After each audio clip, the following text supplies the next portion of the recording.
Nosso boa noite a todos. Sejam bem-vindos aqueles que já são habituados às nossas reuniões públicas, aqueles que vêm pela primeira vez a brilhantar os nossos trabalhos, nosso agradecimento e a expectativa de que Jesus nos abençoe em mais essa oportunidade. Tão bom rever o coral, já há algum tempo afastado, né?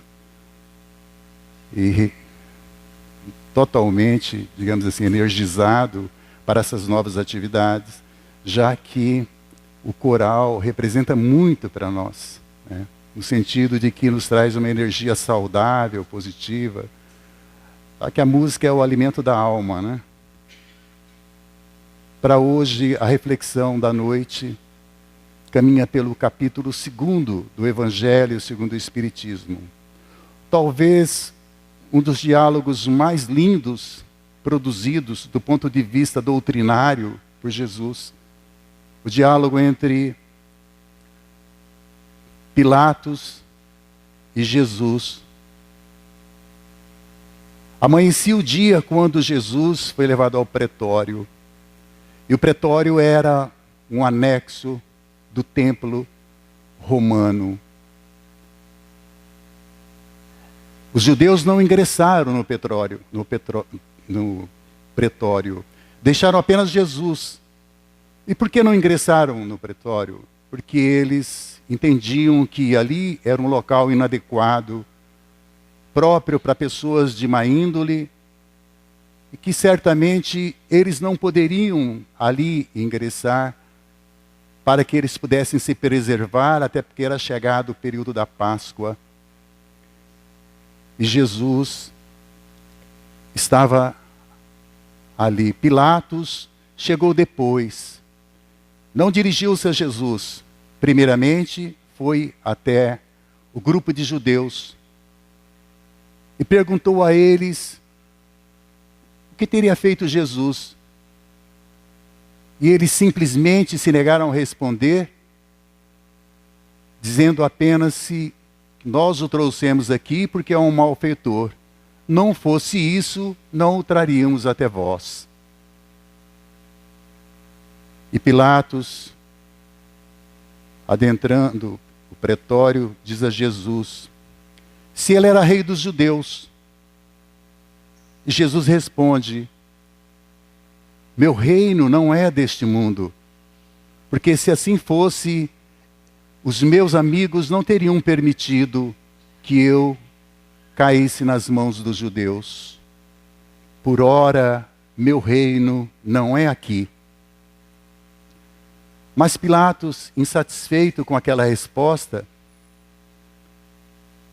volta a perguntar a Jesus, és, pois, rei? E Jesus lhe responde, tu o dizes, sou rei. Não nasci e não vim a este mundo senão para dar testemunho da verdade. Aquele que pertence à verdade, escuta a minha voz. Ou seja, o seu reino não é deste mundo. E ele veio tão somente para demonstrar toda a verdade por ele vivenciada e todo o testemunho por ele presenciado. Testemunha não são criaturas, são pessoas que conhecem o fato sob análise. Assim era Jesus. Deixou bem claro, apenas para testemunhar a verdade. E aquele que pertence à verdade, escuta a minha voz. Ou seja, todos aqueles que utilizam a verdade, todos aqueles que agem corretamente, no sentido de buscar a verdade, ouve a voz do Mestre Jesus. E ele diz que o seu reino não é deste mundo.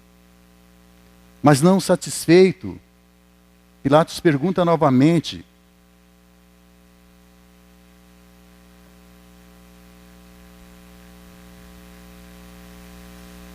o que ele fizera?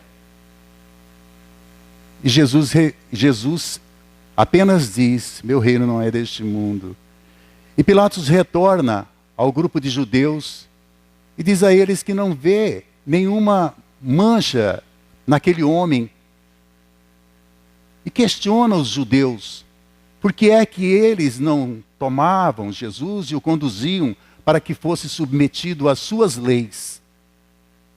Mas eles respondem: não, não nos é permitido matar quem quer que seja. Jesus retorna.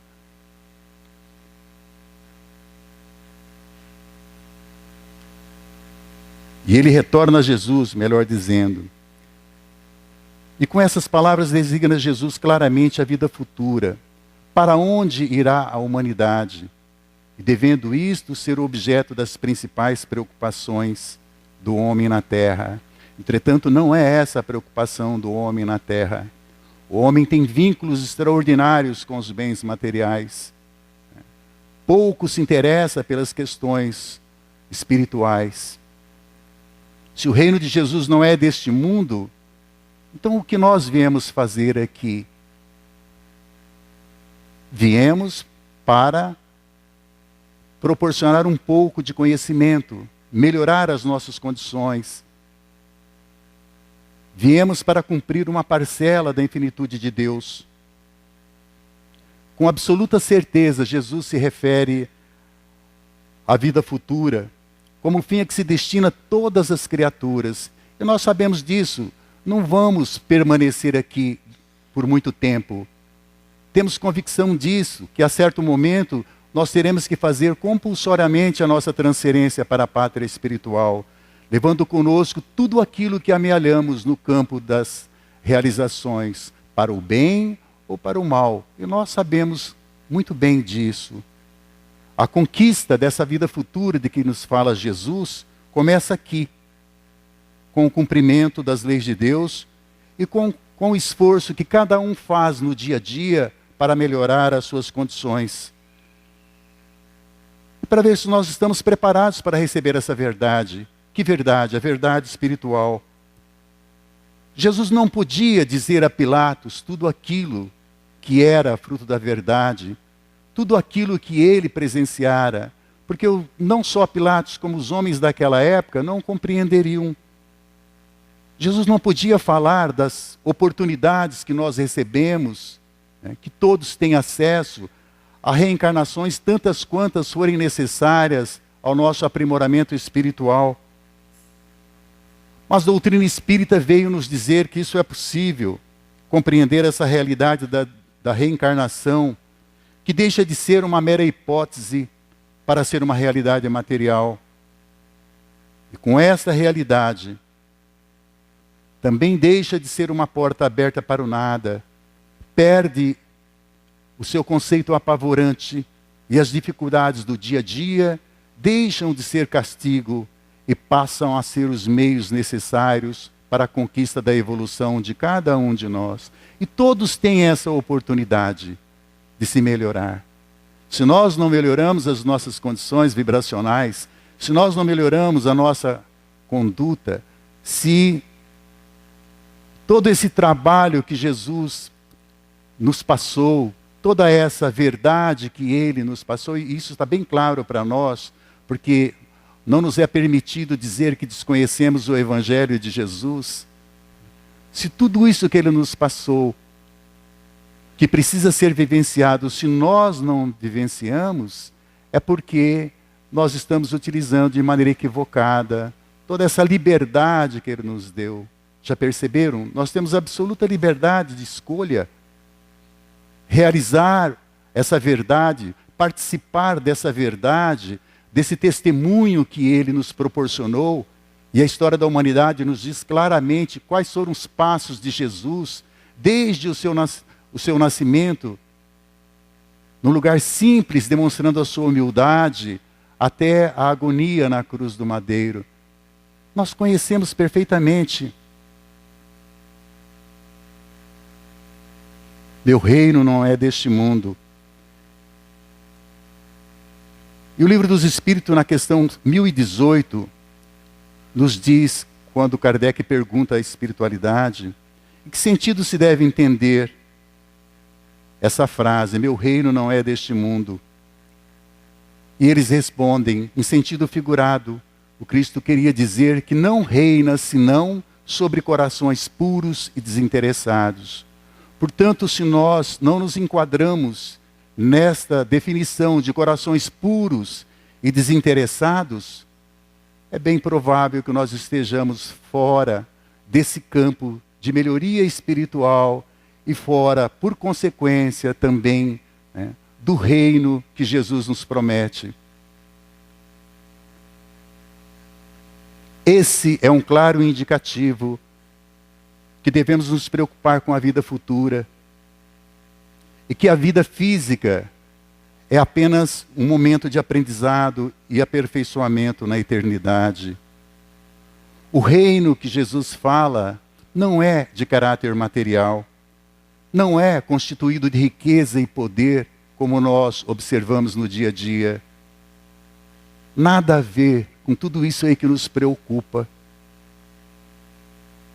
De poder, de honrarias que nós buscamos na terra.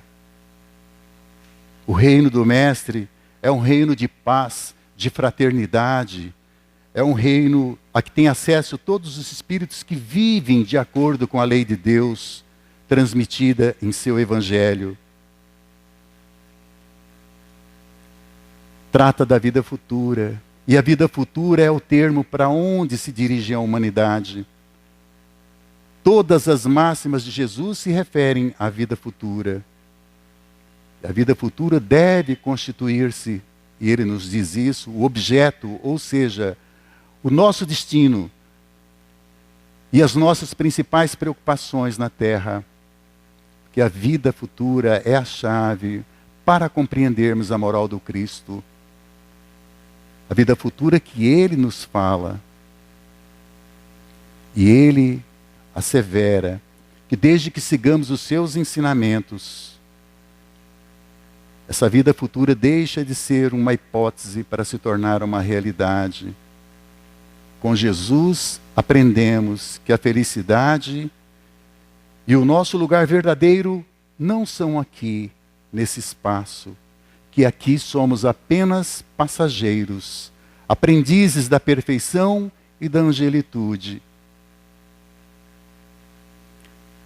Felicidade não é deste mundo. É uma consequência natural. Se o reino do Pai não é deste mundo, tudo aquilo que nós podemos conceber como benefício, como felicidade, também não é deste mundo. Estamos de passagem, como nos explica o Evangelho. E enquanto estamos de passagem, precisamos assimilar esses ensinamentos que Ele nos deixou, essa verdade que Ele nos falou, tudo isso que Ele nos passou, para que nós possamos melhorar as nossas condições. Felicidade não é próprio daqui, não. Às vezes nós temos aquilo que chamamos de espasmos de felicidade.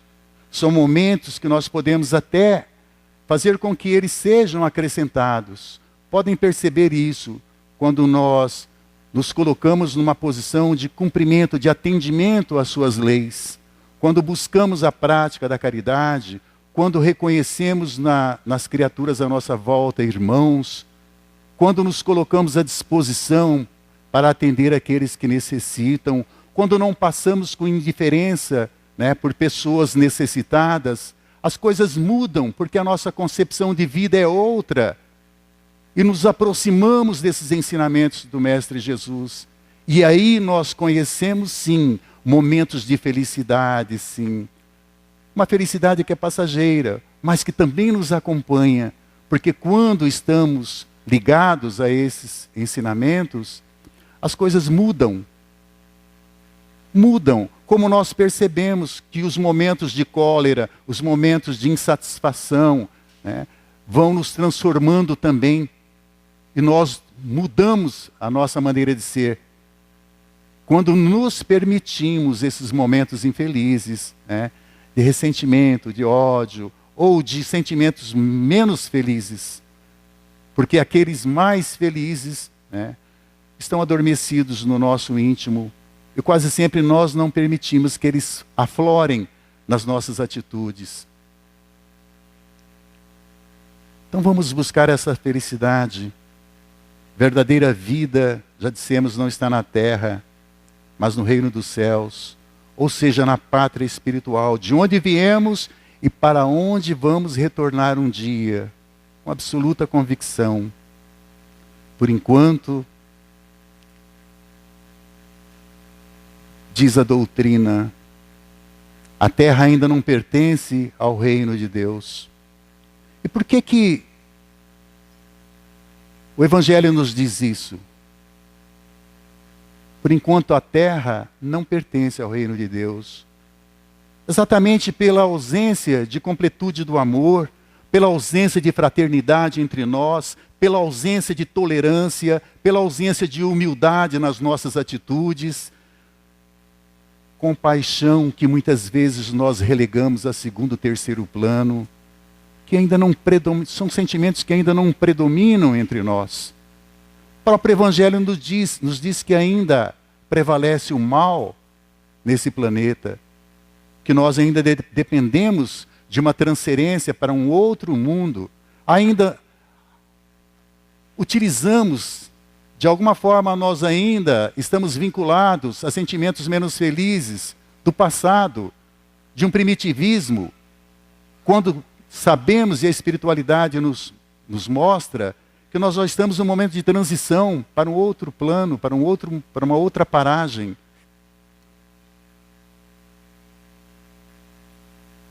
Um outro mundo, será que nós temos méritos suficientes para nos transferir para um mundo melhor? Há muitas moradas na casa de meu pai, o Evangelho nos diz, mas nós podemos consultar a própria consciência e ela vai nos dizer se existe mérito para que nós possamos melhorar as nossas condições de vida. Sobretudo se existe mérito para que nós possamos vivenciar esse reino do Pai, que não é daqui, é de uma outra paragem. Será que se Ele viesse conferir hoje, nós teríamos capacidade de dizer, não, eu mereço, fiz por merecer um mundo melhor? Será? Jesus compreende que o conhecimento deveria estar em conformidade com a capacidade dos homens de sua época. Ele não julgou conveniente dar-lhes o poder da luz completa, percebendo que aqueles homens ficariam deslumbrados, visto que não o compreenderiam. Como deslumbrados ainda hoje, muitos homens se colocam em determinadas situações. Então não é muito diferente, embora nós tenhamos avançado do ponto de vista do conhecimento, do ponto de vista da tecnologia, da industrialização, caminhamos a passos largos. Entretanto, no campo moral nós ainda permanecemos estagnados. E ainda não compreendemos a necessidade das palavras de Jesus. Se quisermos buscar a felicidade, e ela não é deste mundo, nós precisamos nos ajustar quando falamos de amor ao próximo, de compaixão, de serenidade, de equilíbrio, de resignação diante da dor, que é o cadinho purificador que nós recebemos, compreendendo esse caráter educativo da dor, que tanto se fala, né? Mas quando ela chega e nós somos colocados à prova acerca da nossa fé, vacilamos. Aí entramos em desespero e achamos que somente nós é que somos de alguma forma aviltados. Né?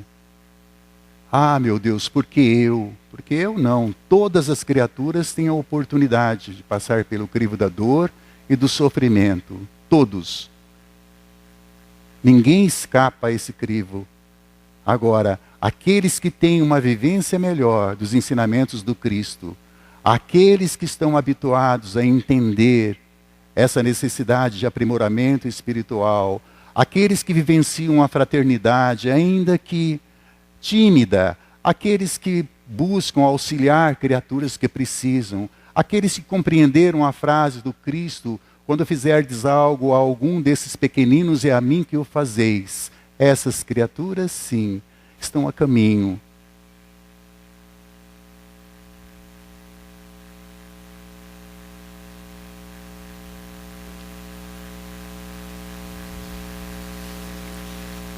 Então isso representa o nosso progresso. A partir do momento em que nós tomamos essa atitude de melhorar as nossas condições aqui, nós passamos verdadeiramente para um mundo novo, deixando o primitivismo lá atrás mesmo e passando a um mundo de provas e expiações, compreendendo que ele é o campo, ele é o palco necessário que nós temos para melhorar as nossas condições de vida. Assim, não é também difícil observar que o espírito foi criado por Deus para evoluir.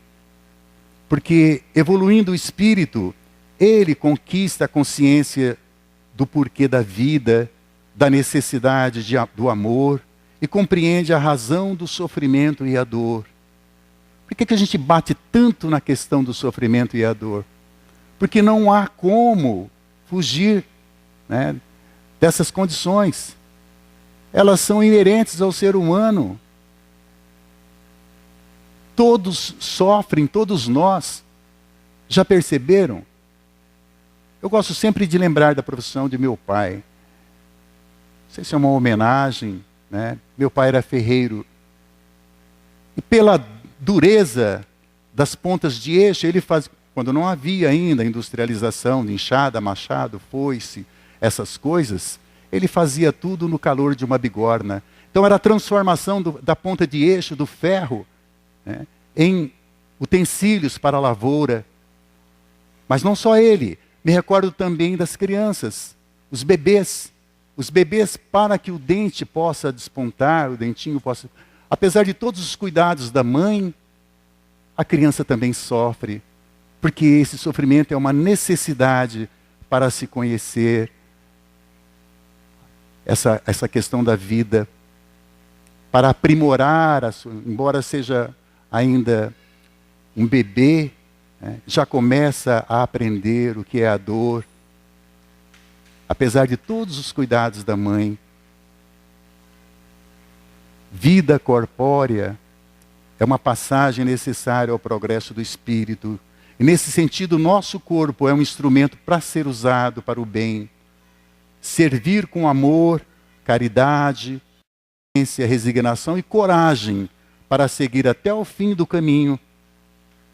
E com esta certeza vem a compreensão de que a vida se exercita nos momentos de tolerância, e que essa tolerância seja esclarecida. E o Evangelho nos dá esse esclarecimento do porquê da dor, da necessidade da tolerância, da resignação, da coragem, do amor ao próximo. Com tudo isso, quando nos dispomos a seguir essa trajetória, percebemos que a felicidade se apresenta com maior frequência na nossa vida. São momentos de alegria que muitas vezes se reproduzem porque nós nós provocamos isso interiormente. Essa mudança faz com que nós vejamos a vida com maior otimismo. E com o otimismo vêm esses momentos de maior ternura, de alegria, de felicidade, que não é deste reino. E o Evangelho nos diz que esse progresso que realizamos tem que ser fruto da autoeducação. De sorte que, conhecendo o rumo, possamos seguir nesse caminho a passos firmes, porque sabemos para onde nos dirigimos e o que nos aguarda no fim da jornada. Isso é real, porque quando conhecemos o caminho, fica mais fácil seguir a viagem. E nós conhecemos, não podemos alegar ignorância. Conhecemos o caminho de que, em certo momento, sem aviso prévio, nós teremos que fazer essa transferência. É uma necessidade de depuração, uma necessidade para a evolução espiritual. Questão 1018 do Livro dos Espíritos explica o sentido figurado. Essa resposta queria dizer que não reina senão sobre os corações puros e desinteressados, como dissemos. Que Jesus está em todos os lugares onde predominem o amor e o bem, mas os homens ávidos pelas coisas da terra e ligados aos bens não estão com ele ainda. Se a terra não é morada do Cristo, a que reino então estaremos sendo levados? E a pergunta 55 do Livro dos Espíritos nos dá a resposta, quando fala dos mundos que nos cercam. E a pergunta foi a seguinte: todos os globos que circulam no espaço são habitados? Ou só a Terra? Percebam a resposta imperativa dos Espíritos. Pergunta: todos os globos que circulam no espaço são habitados? Resposta: sim. E o homem da terra está longe de ser, como pensa, o primeiro em inteligência, bondade e perfeição. E complementa ainda, como chamando a atenção de todos nós. Entretanto, há homens que se julgam superiores a tudo e imaginam que somente este pequeno globo tem o privilégio de ter seres racionais. Orgulho e vaidade, palavra da espiritualidade. Acreditam que Deus criou o universo só para eles. Então a chamada de atenção aqui, ela merece uma reflexão profunda. Quando eles dizem que nós pensamos que tão somente este planeta é habitado, ou que ele seja o primeiro em inteligência. Existem seres, e a própria história da humanidade nos mostra os incas, os astecas, com uma capacidade muito grande de inteligência. Nós sabemos disso, né? Mas o homem ainda se considera superior, dono de si, né? E que somente aqui na Terra existe o privilégio de ter seres racionais. E complementa: orgulho e vaidade. Assim a Terra é a abençoada escola da alma imortal, que nela faz estágios, por longos períodos, na purificação do próprio ser. Da mesma forma que o estudante conclui um curso, não mais necessita voltar àquela sala. Também o homem, depois de adquirir as virtudes pelas quais trabalhou em sucessivas encarnações, não mais precisa estagiar em mundos materiais, podendo, a partir daí, ter na espiritualidade, em mundos mais evoluídos, as experiências de que agora carece. Cá estamos nós ainda, às voltas com o planeta Terra, sem compreender o porquê da dor, o porquê das dificuldades, né? Ainda pensamos que nós somos o começo e o fim em si mesmo, né? Muitas vezes, deixando de lado esses valores espirituais. Muitos de nós, vacilando nos momentos em que somos chamados ao crivo da fé, por meio da dor, perdendo a oportunidade da resignação, tudo aquilo, todos os valores que o Mestre Jesus nos ensinou, desde o seu nascimento até a sua ausência física na cruz do madeiro.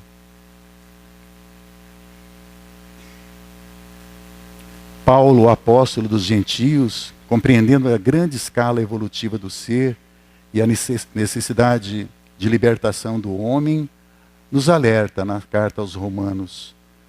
A primeira mensagem, ele atesta a existência do plano espiritual e dos vários mundos que servem de asilo para a alma na concretização de suas virtudes. A segunda mensagem, importantíssima, nos dá a receita de como atingir os planetas em condições melhores que o nosso.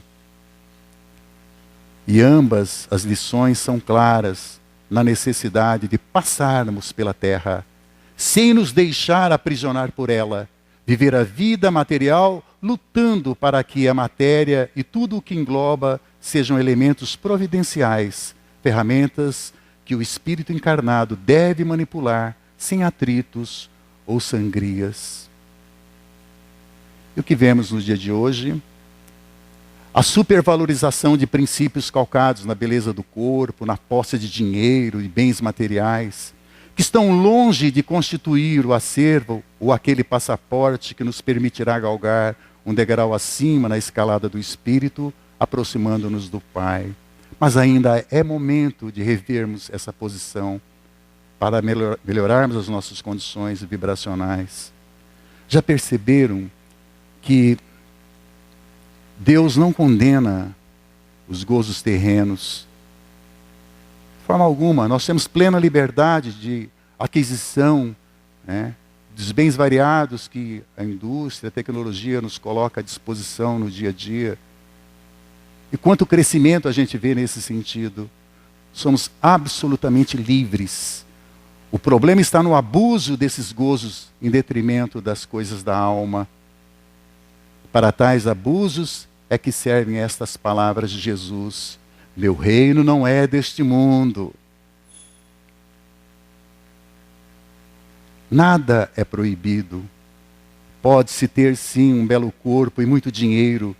E é a valorização em demasia desses elementos que constitui obstáculo para alguns. De repente, a beleza passa a ser algo tão importante para certas pessoas que tudo sacrificam. Tempo, dinheiro, família, amizades, etc. Numa inversão absoluta de valores morais. E o maior sacrifício, se assim podemos dizer, que Deus pede aos seus filhos, é que saibamos nos amar uns aos outros. E mesmo conhecendo os seus preceitos, nos perdemos na vida, numa luta própria de subsistência, enquanto o trabalho torna-se em nossa visão pequena e egoísta um empecilho para a felicidade. Por isso, a exortação para que ocupemos o nosso tempo de forma mais positiva possível, distribuindo e colhendo afetos. Por onde passarmos, saibamos honrar a cada dia o trabalho, sabendo dele é que deriva tudo aquilo que nós devemos possuir. E quando possuirmos os bens, saibamos utilizá-los como uma dádiva de Deus aos filhos bem-amados, compreendendo que eles estão em nossas mãos temporariamente. Somos meros depositários desses bens. Não vamos levar conosco de forma nenhuma, nem os bens, nem mesmo o invólucro que serviu ao Espírito para trabalhar a sua evolução. Tudo isso fica. E nós sabemos disso, por isso é preciso utilizar de maneira racional tudo aquilo que nos é ofertado. Aprendamos a viver de acordo com a nossa capacidade, pois a espiritualidade nada pode fazer quando a nossa imprevidência nos coloca em situações difíceis, principalmente na questão financeira. Quantas oportunidades perdemos? O justo viverá pela fé, já nos alertava sempre querido Paulo em carta aos Romanos. Nunca devemos misturar o espiritual com o material. No ensaio de uma miscigenação impossível, porque cada elemento é único em sua essência. Nada a ver o material com o espiritual. Se nós damos muita importância ao material, é preciso rever esse conceito e observar que nos espera um mundo melhor, onde nós possamos desfrutar, sim, de todos aqueles valores que o Mestre Jesus nos afiançou.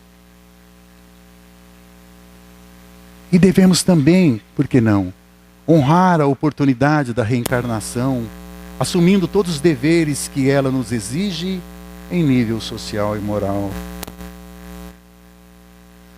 material e espiritual. Jesus deixou essa repartição bem clara quando salientou aos fariseus que tentaram embaraçá-lo na questão dos impostos cobrados pelo imperador César. Questionado, ele foi enfático. Dai a César o que é de César, a Deus o que é de Deus. Do mesmo modo do episódio da mulher adúltera, em que ele disse que atire a primeira pedra aquele que nunca pecou. Então existem inúmeras passagens do Evangelho que nos mostra todo esse equilíbrio que Jesus nos pede. Mas nós ainda continuamos apegados a questões da matéria. Não é difícil compreender que o mundo material é uma escola plena de desafios, cheia de grandes e necessárias provas. Os que carregam seus fardos e ajudam seus irmãos são os meus bem-amados. Já nos alertava o Espírito de verdade e mensagem inserida no Evangelho segundo o Espiritismo, capítulo 6, item 6. O Espiritismo nos pede para nos instruirmos na preciosa doutrina que dissipa o erro das revoltas e nos mostra o sublime objetivo da aprovação humana, permitindo ingressar finalmente nos mundos celestes ou divinos, habitações de espíritos depurados, onde reina exclusivamente o bem. A Terra, segundo o Espiritismo, pertence à categoria dos mundos de expiação e provas. Razão porque aqui vive o homem a braços com tantas misérias.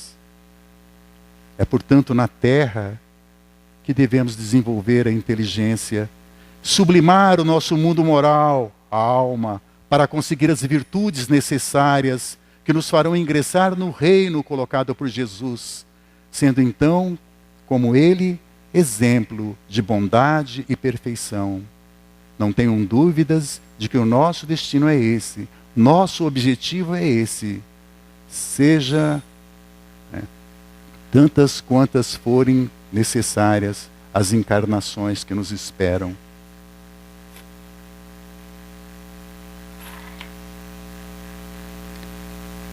E por que demonstrar receio da morte? As tribulações da vida são meros incidentes para quem sofre com paciência, porque sabe que são de pouca duração e que devem ser seguidas de um estado mais feliz. Sim, quando nos dispomos a melhorar as nossas condições, essa felicidade, ainda que relativa, se aproxima de nós também. As benesses do Pai também se veem de maneira mais clara, assim como o intercâmbio com bons amigos do plano espiritual, porque os nossos pensamentos são bons.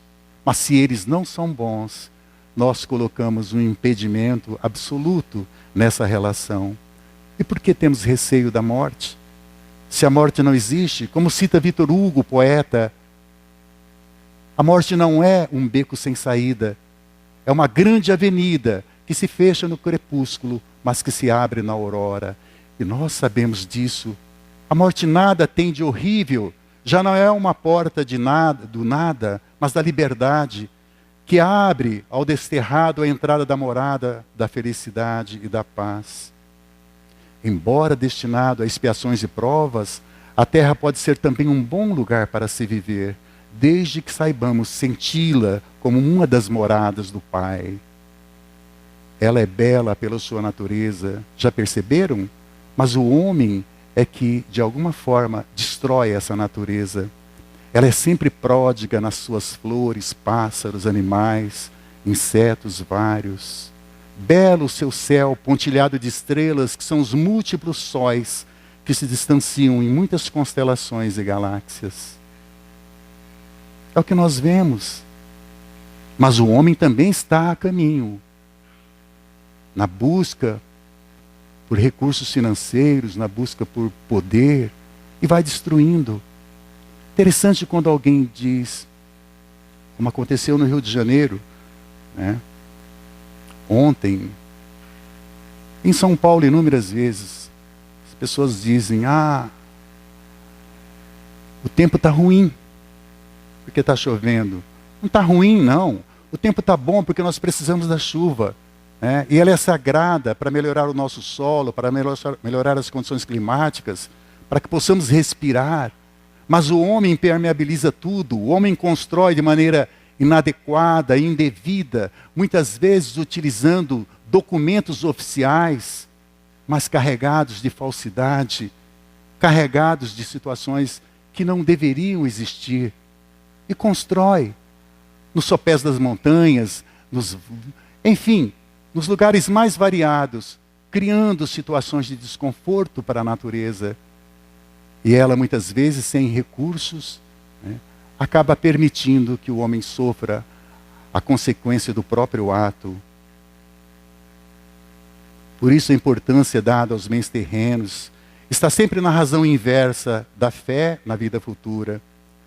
Das coisas da terra, o homem deve buscar o seu bem-estar. Sim, porque mesmo sabendo que permanecerá pouco tempo na terra, é lícito que procure estar bem, tanto quanto possível. Trabalha, pois, por gosto, por necessidade, por dever, e assim realiza-o de maneira digna da providência que o colocou na terra com esse propósito. Já vimos que Deus não condena os prazeres da terra, mas o abuso deles em prejuízo das coisas da alma. Daí a necessidade da tão propalada reforma íntima, que se fala aqui constantemente, né?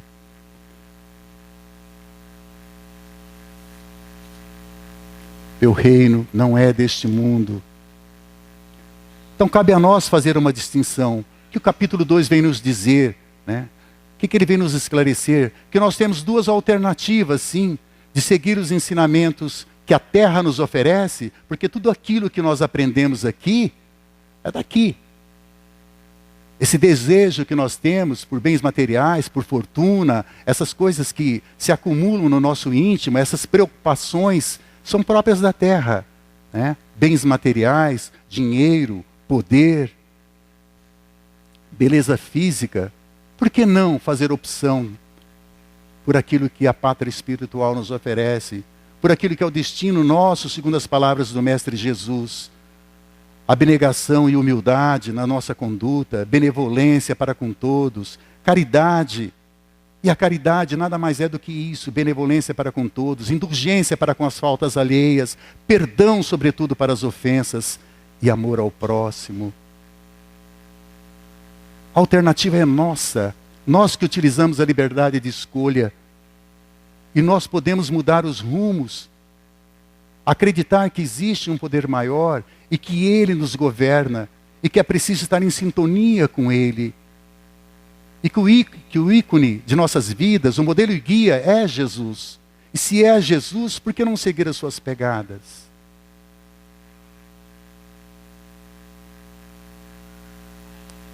Ficamos por aqui, porque chegamos à conclusão de que o reino de Deus está dentro de nós. E basta o desejo, a vontade de mudar. Jesus fez escolhas. Ele também exemplificou a forma correta de fazê-las, indicou as decisões que redundam em felicidade eterna. No entanto, esclareceu que a recompensa para as escolhas certas virão em estágios mais elevados, pois a felicidade não é deste mundo. A realeza de Jesus não significa comando hierárquico. Essa questão de hierarquia é a questão dos homens. Não existe hierarquia. Todos nós somos livres. E cada um segundo as suas obras. Só existe entre nós, aqui no planeta, onde o homem trabalha em provas, às vezes espiando equívocos morais. Cristo é rei porque se colocou como servo. Inúmeros homens também fizeram isso. Fizeram seu reinado na terra. E nós sabemos, a história nos conta a vida de tantos homens. Muitas vezes percebemos que falam mais de conquistadores, né? Pela guerra, pelos exércitos, né? Conquistadores de terras, de expansão, de domínio. Mas pouco se fala nos conquistadores da paz, né? De Madre Teresa de Calcutá, de Chico Xavier, de Irmã Dulce. A gente não vê isso nos livros didáticos. Como não vemos também um determinado verbo, que é da primeira conjugação, né? Que é o verbo pasear. Conjuga-se no presente do indicativo. Eu paseio, tu paseias, ele paseia. Nós paseamos, vós paseais, eles paseiam. Não aprendemos isso na escola, porque nunca foi utilizado esse verbo. Mas ele existe, está lá no dicionário. Aurélio, Ruais, né? Vários missionários vieram, ensinaram e praticaram e deixaram gravadas as suas passagens na memória humana, mostrando a beleza e a singeleza do mundo gerado. Quando Jesus disse que o seu reino não é deste mundo, alertou que buscássemos esse reino de felicidade. A busca é a internalização do Evangelho, e atingir esse objetivo é tarefa individual e coletiva. Por isso vivemos em sociedade, somos seres gregários. exatamente para que possamos utilizar todos esses recursos do respeito, né, aos limites da nossa atuação, o atendimento às normas, seja do homem ou as normas que o Pai nos ensinou, né, sejam as leis naturais. Já imaginaram se fôssemos regidos tão somente pelas leis naturais? Amar o próximo como a si mesmo, não matar. Seria um mundo tranquilo, né? Enfim, para finalizar, é do esforço de cada dia, sempre servindo, que se consolidará a pureza de coração, construindo no nosso interior o caminho que nos levará ao verdadeiro reino de Deus, que não é deste mundo. Então, para finalizar, que Jesus nos abençoe e permita que nós possamos vivenciar o seu Evangelho, que os seus ensinos possam penetrar, né, a nossa mente e ali permanecer, e nós possamos estender esse raciocínio do conhecimento, já que Ele nos deu o dom da inteligência, e possamos, discernindo o seu Evangelho, colocá-lo em prática, para que em suas mãos todos nós possamos ser instrumentos de amor e construtores da paz universal. Que assim seja.